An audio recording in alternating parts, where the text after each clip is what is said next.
many of you have ever done an ancestry search? Have you ever done an ancestry search? You go back and you start looking through ancestry.com and you're trying to find grandparents and great-grandparents and great-great-grandparents, and you trace it all back as far as you can. And the reason I ask that is that we're going to be looking at something today about how we got from one family to being a people. As we've talked about this, of the Bible as the story, the glory of God, and how we have moved through this from the beginning to where we are now. We covered a lot of ground last week, about 215 years of biblical history that we talked about, and we're going to do it again. We're going to do it again. But last week, what we talked about is we started off with the fact of, Abraham, and how God appeared to Abraham, made him a promise. The promise was that he would have a son, that he would have descendants as numerous as the sand on the seashore, that kings would come from his body, that all peoples on earth would be blessed through him. We know that then Abraham did have a son, Isaac. Him and Sarah did. Isaac was then, this same promise was reaffirmed to him. Isaac then had a son. One of his sons was Jacob. Jacob, just so you know, later on, his name's going to get changed to Israel. So when you see this, Jacob and Israel, they are the same person. But we know that this promise was then reaffirmed to Jacob. We know that then Jacob had sons. One of them was named Joseph. Joseph was sold into slavery. We talked about how then from his brothers selling him into slavery in Egypt, that we ended up with a migration to Egypt. That Abraham's family, which really would have been Jacob and his sons and their wives, their kids, everybody ended up in Egypt, okay, in the land of Goshen. And so, like I said, that was 215 years of biblical history that we talked about. And today we're going to do another big chunk. So where do we pick up? All of Jacob's family has migrated now to Egypt. And so they're in Egypt. They're in the land of Goshen, and that's the place that they were given to live. The Bible says that it was 75 who came there. And so 75, but that's the direct descendants. Please understand that is the direct descendants.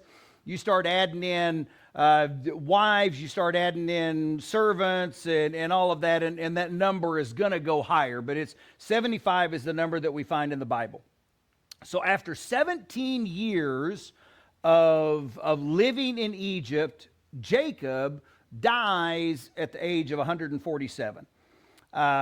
Because of his son Joseph's position, but also because of honor for Jacob, he is embalmed, as any good Egyptian was. He was embalmed. There was a 70-day mourning period. At the end of that mourning period, then Joseph and the rest of the sons, but also a huge contingent of Egyptian dignitaries and royal officials with chariots and everything else, took off, and they accompanied Jacob's body to go back to the land of Canaan, to the cave in the field of Machpelah near Mamre, which Abraham had bought from Ephraim the Hittite as a burial place. Okay? And so they go back there, and then Jacob is buried there. They turn around and they return, which, interesting side note, we see this journey happen pretty quick, yet it took the Israelites 40 years to kind of cover the same ground later on. But we'll get to that. We'll get to that in another story. But at this point, the brothers are pretty sure that now that dad is dead, Joseph's going to take his revenge. And so they go to him. They ask for forgiveness. In fact, they tell him that, Dad said that you were supposed to forgive us. We don't ever see that written. We don't know, but that's what they told him. So at this point, what we do find is that one of my favorite verses, I have a lot of favorite verses, if you notice, in the Bible, but this is one of mine, and it's probably, I heard somebody, I was talking to my very good friend Clay this morning, said something about it. He goes, oh, the Romans 8:28 of the Old Testament. And I'm like, yes, it is. Genesis chapter 50, verse 20, Joseph and his brothers come to Joseph, and they say, please forgive us. And Joseph says to them, you intended to harm me, but God intended it for good, to accomplish what is now being done, the saving of many lives. And so what I want to do is we're going to look at this chunk of history through that lens. Now, what is Joseph talking about? Joseph is talking about them selling him into slavery some 56 years earlier. That's about how long this was. We tend to sometimes miss time frames. Would have been some 56 years earlier that his brothers had sold him into slavery. So now he is sitting here and he says that what you intended for evil, God intended for good. And his point is that if he isn't ever sold, okay, if he's not sold by them into slavery, he never would have been in Egypt. If he is never in Egypt, that means that he never would have been in jail. If he's never in jail, he never would have been introduced to Pharaoh. If he'd never been introduced to Pharaoh, there would not have been any there wouldn't have been any forewarning. There wouldn't have been any plan. There wouldn't have been any solution to the famine that was coming. And if there is none of that, guess what? Jacob's family is probably dead in the land of Canaan because of the famine that was throughout the entire land. So in other words, what you intended for evil, God intended for good. And what he's doing is plain and simple. Joseph is seeing the God size, the big picture, right? That's really what he's seeing, the sovereign God picture in all of this. He's not saying I liked it. He's not saying this was fun. What he's saying is you intended something for evil. God worked it for good. And here we stand today, the saving of many lives. And he's basically saying, I've seen this unfolding drama going on. And if I could say one thing to Joseph at that point, it would be you ain't seen nothing yet, because the unfolding drama of redemption is getting ready to really start ramping up at this point. But this goes back to the question I asked at the beginning. If you've ever done, traced your ancestry or tried to look back at your lineage. Because you may go back and you may have a really, really impressive tree, and you may be able to trace it back, and we were descendants somewhere of Abraham Lincoln or of, Napoleon Bonaparte or whatever. You can trace this back, and you've got this really impressive family tree and ancestry. But you know what you don't have?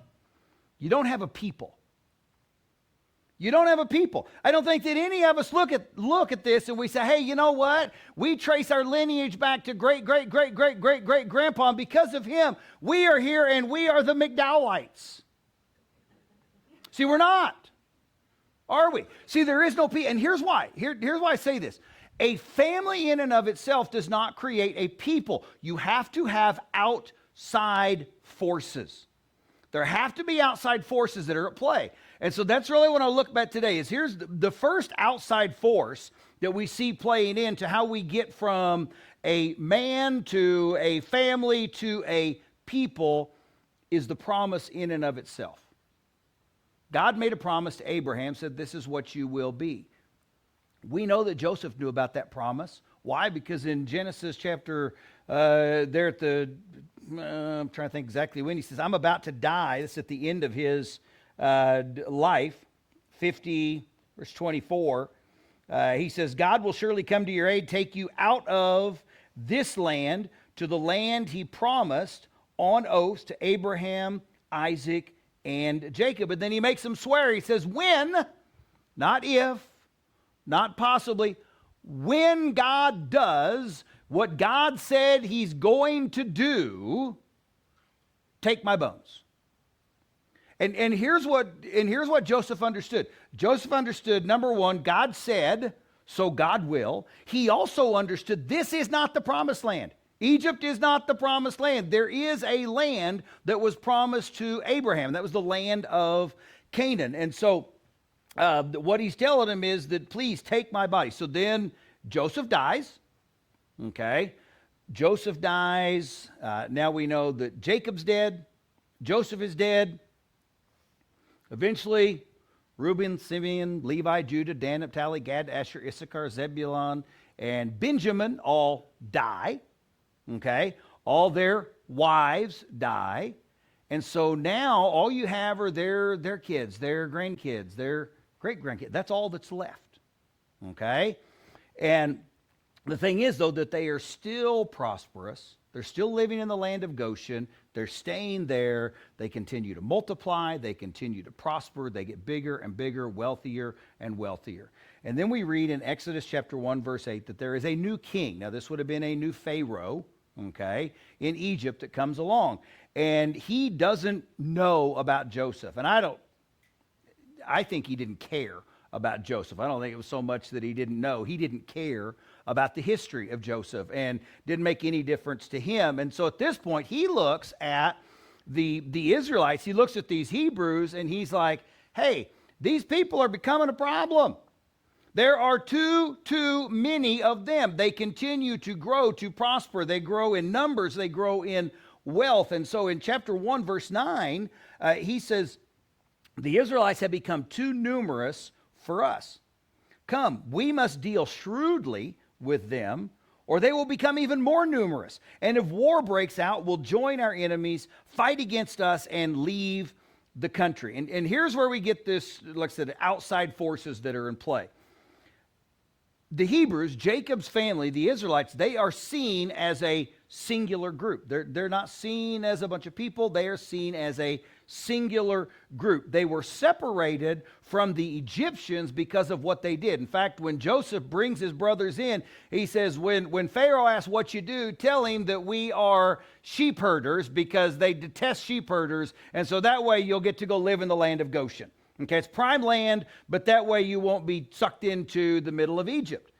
And so that's what he does. Well, culture is that they hate shepherds. They just despise them. And so they put them over here in the land of Goshen. So the first, this external force here is that they are being kept separately. As they're being kept separately, because of cultural stigma, they're not intermarrying. Okay, you're not having to where the men of Israel are taking the daughters of Egypt as their wives. You're not having it go the other way around in any way. So every once in a while, but by and large, you have the Egyptians, you have the Israelites. Egyptians, Israelites, never the twain shall meet. And so they stay separated culturally. They stay separated genealogically as well. And so then we know that they're seen as outsiders, they're seen as foreigners, and so they're kept separate. But then they become to be seen as a threat to Egypt. And so now it's not, number one, not first, it's the fact that, well, you're stinky. You're them shepherd people. We don't want you around us. Well, then they get too big. Then they get too prosperous. So now not only are you them stinking shepherd people, but you know what? You're kind of a threat to us as well. And so what he says, we must deal shrewdly with them. So what is the goal? If you have got a people and you want to keep them under your thumb, you need to enslave them in some way. Okay, but they're numerous, so you can't just go in and take them over. So what originally starts out is just excessive taxation. You start taking stuff from them. You start taxing them so that you keep them poor. And as long as they're poor, they depend upon you. And so that is the case. They depend upon you. They keep taxing. Well, guess what? The Israelites are still growing in numbers, and they're still prospering in everything that they do. So obviously that is not working. And so now the next goal is we're going to have to start putting them to work. And so they enslaved them because the only option they've got is to work for Egypt. And so they continue to put heavier and heavier, harder and harder burdens upon them. And I think I don't know about you guys, have you ever been there to where you are in the middle of a problem and you get so consumed with the problem and the weight of the problem that you see absolutely no way out of it? Okay? I mean, I think we've all been there. We do it a lot of times. I think a lot of us, it's financial. We're convinced that the only solution is to just make more money. So what do? We work harder, work harder. Well, the whole problem just continues to build on it. That's the same way they were, is that they didn't see any way out of this except for we just continue to work, and whatever they put on us, we continue to do. But in the meantime, their numbers continue to grow. So obviously this isn't having the effect, because Pharaoh's hoping that when we do that, well, then they're going to quit bringing kids into this oppressive nature. But that is not what happens. The Israelites continue to grow. And so then they decide they're going to breed them out, which this happens. We read the story of two Hebrew midwives who were told that whenever they were delivering children for the Hebrew women, that if it was a boy, well, then kill it. Okay? Make sure it doesn't make it. Keep the girls. Don't let the boys live when they're born. Okay? Well, the Hebrew midwives, they're like, no, we're not going to do that. And so Pharaoh notices that they're still having boys. The numbers are still growing. So he goes to the midwives. I told you to do this. They go, sorry. We get there. They've already had the kids. Can't do anything about it. They're just stronger than the Egyptian women. And so Pharaoh's like, fine, now we got to come up with another plan. So if we couldn't, starve them out, if we couldn't, and here's the idea. If you're not having male boys, then you're not having men grow up who are going to marry the Hebrew daughters. So if the Hebrew and the Israelite daughters don't have men to marry so that they can have children, who are they going to marry? They're going to marry the Egyptians, and the whole idea is that then they would assimilate them into Egyptian culture. Okay, but that's not happening. So the next thing is that we go from there to, instead of breeding them out, now we're just going to kill them. Okay, and so what he sets out is that he says any Hebrew boy must be, and this is, you talk about it, see something, say something. We all hear that phrase. That's kind of what this is.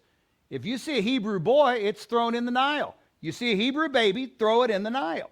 And so it's not just parents that are expected to, it's like anybody that's watching. And so it is into this environment, and that's Exodus 1:22. Every boy that is born, in other words to the Hebrews, it wasn't to the Egyptians, you must throw into the Nile and let every girl live. And so it's into this environment that a Levite man and a Levite woman have a baby boy. And so they hide him. They hide him for about 3 months. And then when they can no longer hide him, they take him and they put him into, we always call it a basket. The word actually for it is ark. It would have been woven together and it was treated on the inside so that it would float. And then it had a covering on it, and they put it into, they did pay attention. They took their baby boy and put him in the Nile. But so as he's there, he's in the reeds. And so then the sister of the boy, she is watching to see what happens. Well, then Pharaoh's daughter is down in the Nile. She's bathing. She sees the ark, goes over, checks it out. It's one of the Hebrew boys. Well, so then the sister, the big sister, runs. Do you want me to find somebody to nurse the baby boy? Well, yes, that'd be a great idea. So go do that and we'll take care of it. So who does the sister go get but mom? So the sister goes and gets mom to now nurse her 3-month-old son until he's probably about 3 years old. That's usually kind of when weaning was. And Pharaoh's wife is like, yeah, take him, do that, and then just bring him back when you get him weaned. So at the point that he's probably about 3, they bring this baby boy to Pharaoh's daughter. She then adopts him as her own, and he is named Moses. Okay, for he was taken out of the water. But here's where I want us to kind of back up a second and kind of look at this.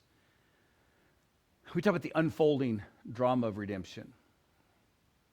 God promised a man named Abram that he would be the father of nations. He promised him that his descendants would be like sand on the seashore. He promised him that there would be kings that would come from his body. He promised him that his descendants would be mistreated and enslaved by a people that they had never known in a foreign land. But then he was told that they would be delivered, and then they would inherit a land that they had not been to before, was not theirs before.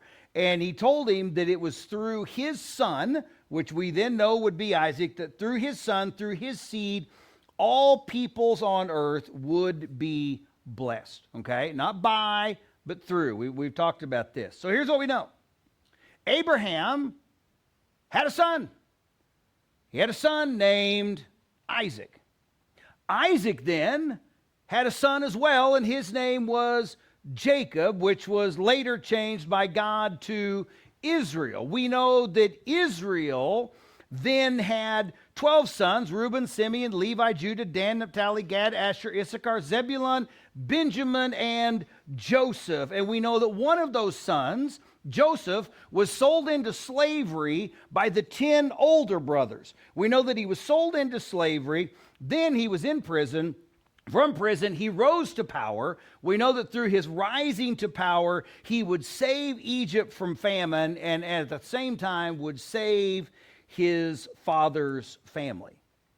Because of that, his father's family moves to Egypt. They lived in the land of Goshen. And then after Jacob and the first generation die, we've got a new Pharaoh, doesn't care about Joseph. He's threatened by the Hebrews. He enslaves them, tries to destroy them by killing all the baby boys. But at just the right time, a Levite couple had a baby boy that they hid. They placed him in an ark, and his life was saved. Now, I want to say this, guys. We talked a few weeks ago about type and typology.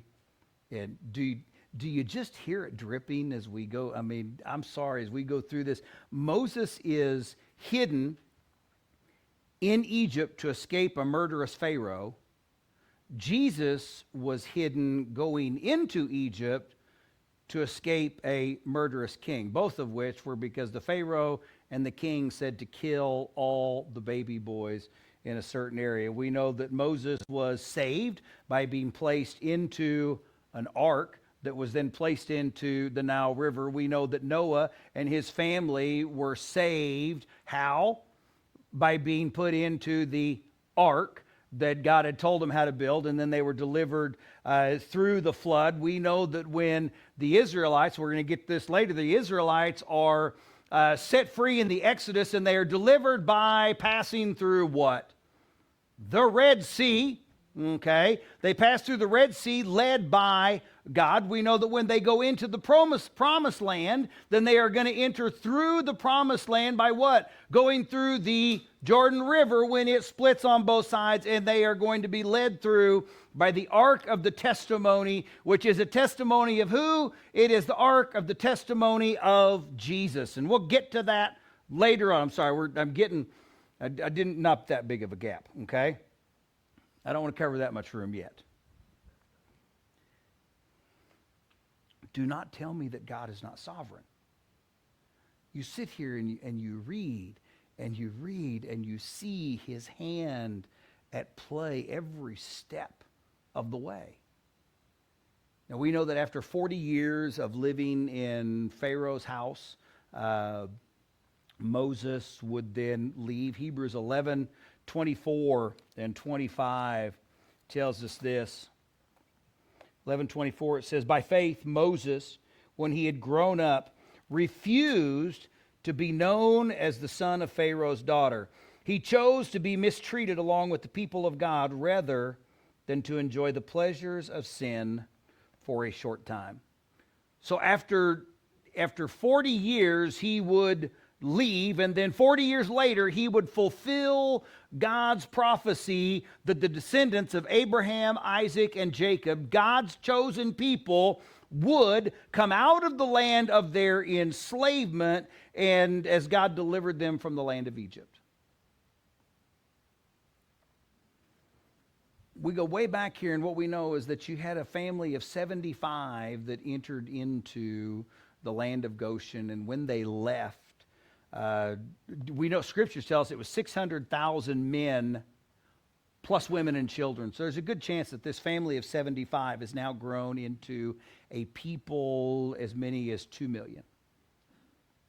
They had been separated from the rest of the world by moving to Goshen. They had been separated from the rest of the world by their heritage, by their lineage. They had been separated from the world in large part due to the persecution of the Egyptians. Pharaoh thought that he was protecting his people. He thought that he was enriching his nation. And actually what he was doing is he was being used by God to create his people. That's what was going on. He just didn't know it.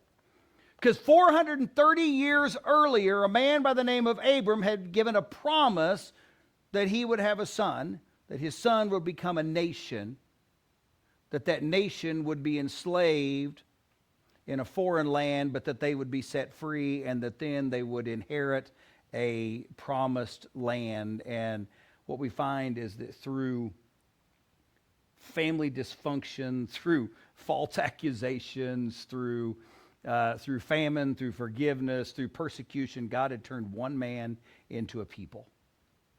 I mean, think about this. A people that had never existed before were now 2 million. That's what God does. That's who our God is. And next week we're going to kind of come back to, this question again, but I want to end with this question.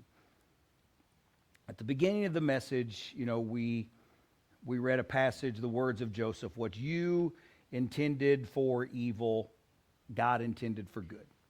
Okay? And here's my question for you. Can you and I live with that same attitude and with that same faith? That's what I feel like we're called to do, is we are called to live with the same attitude and the same faith. Because here's the deal. You are going to be mistreated.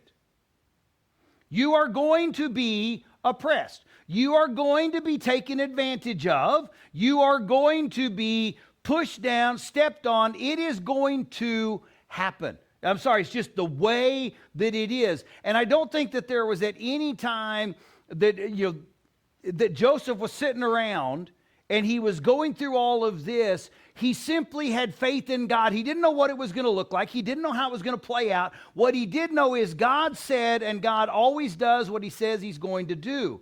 And so as a result, he endured and he went through all of this. And like I said, we sit there at that moment that then he says, what you intended for evil, God intended for good. Can we live that same way?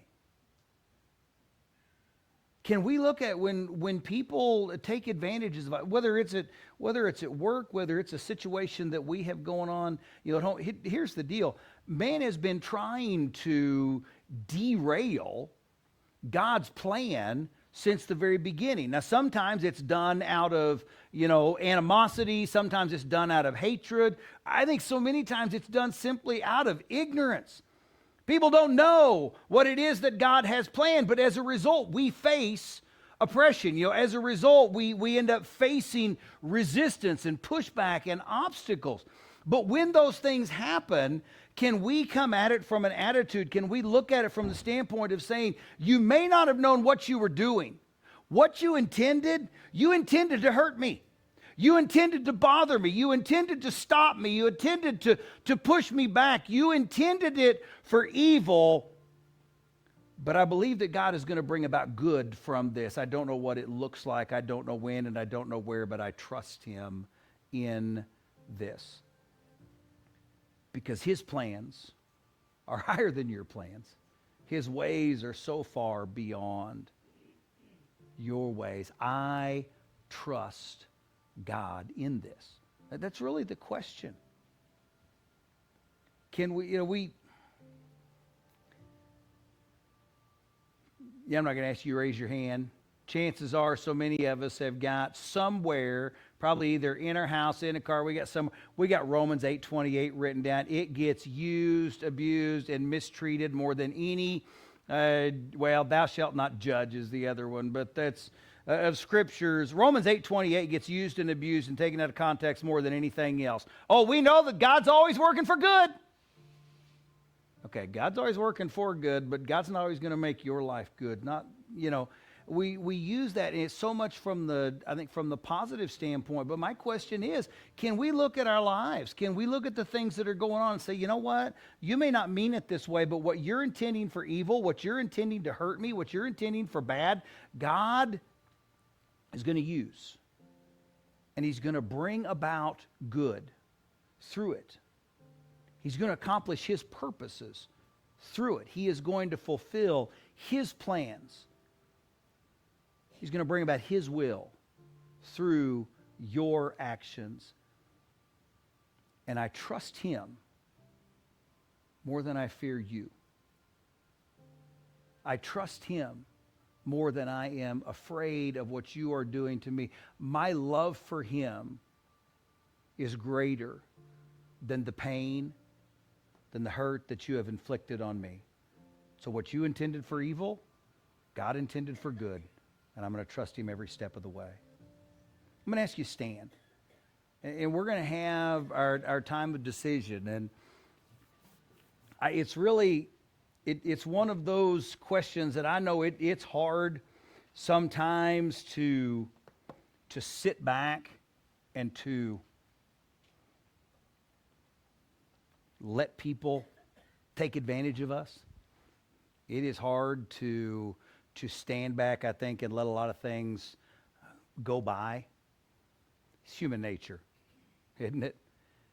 But can you tell me that Joseph never felt those urges?